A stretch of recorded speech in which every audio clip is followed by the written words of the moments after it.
Olá, eu me chamo Enoque e este é o seu canal Direito ao Assunto. Eu sou professor do Centro Universitário FACEX aqui na cidade de Natal, Rio Grande do Norte, e esta é mais uma aula em Direito Processual Penal 1.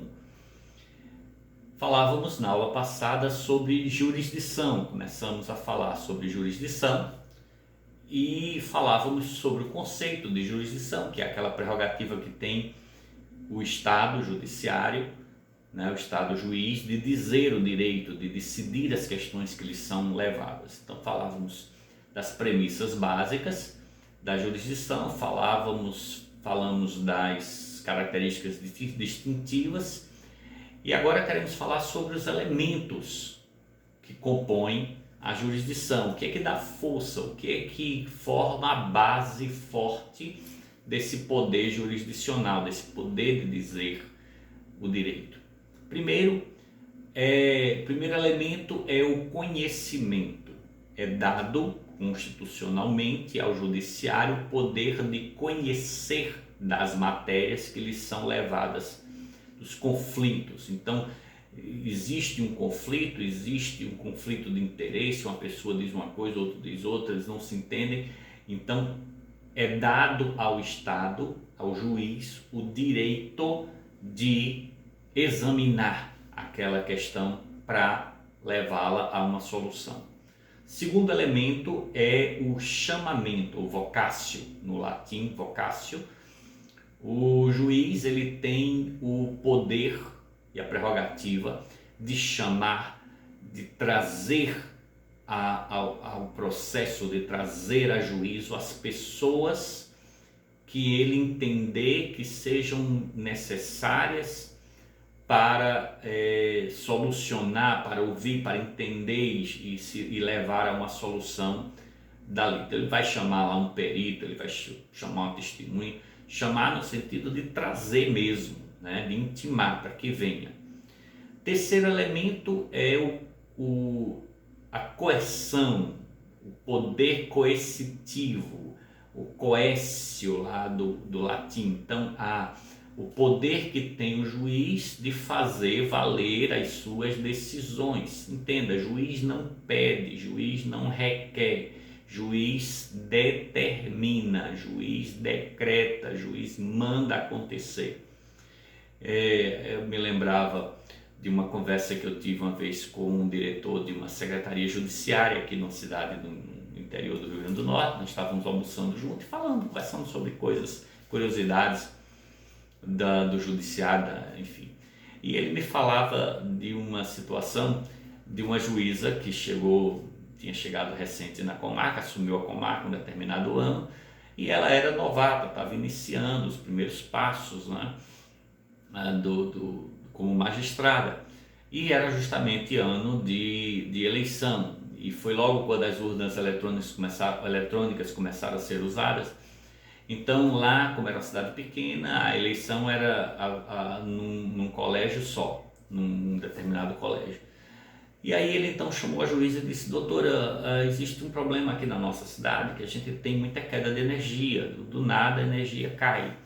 Então eu estou preocupado porque vai ser eleição por urna eletrônica e a gente não pode sofrer um problema desse. Então nós vamos precisar de um gerador, né? Vamos precisar de um gerador para garantir a energia lá da escola durante todo o dia da eleição.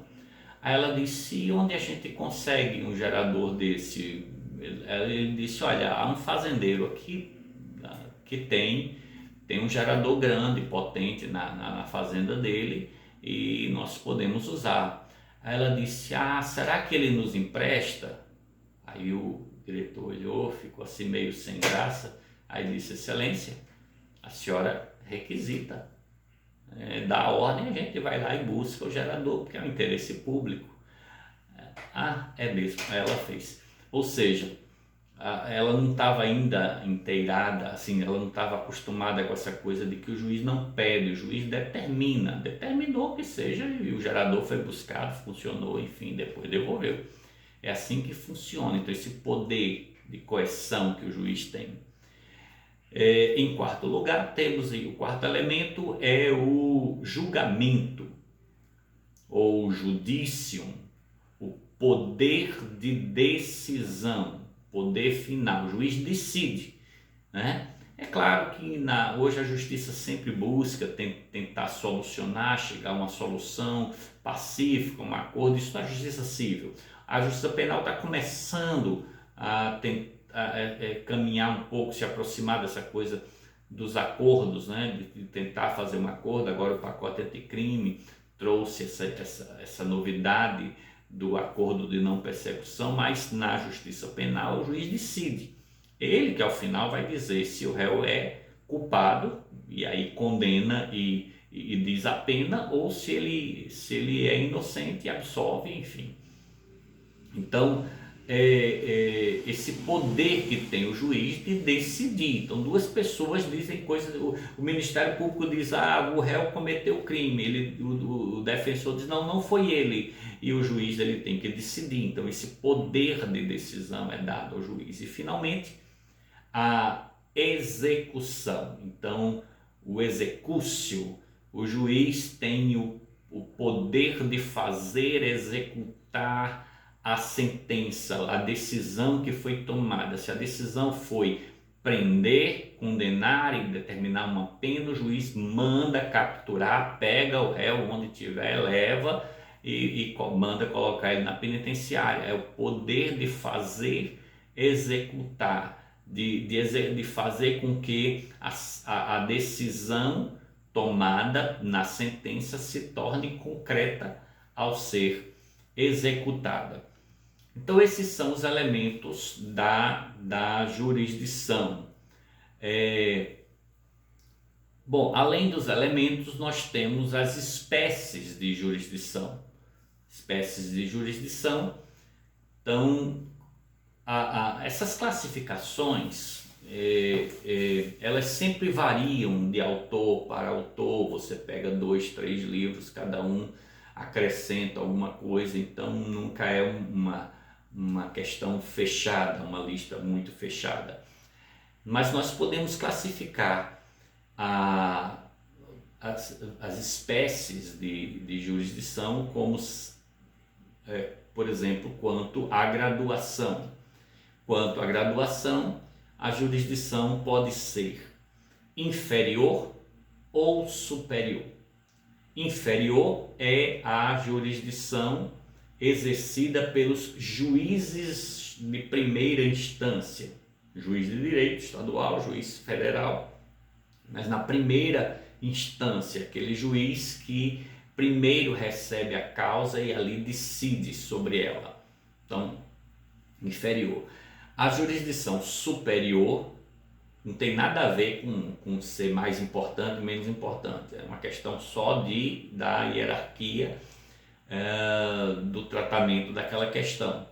A jurisdição superior é a exercida pelos tribunais de apelação, Tribunal de Justiça, Tribunal Regional Federal e os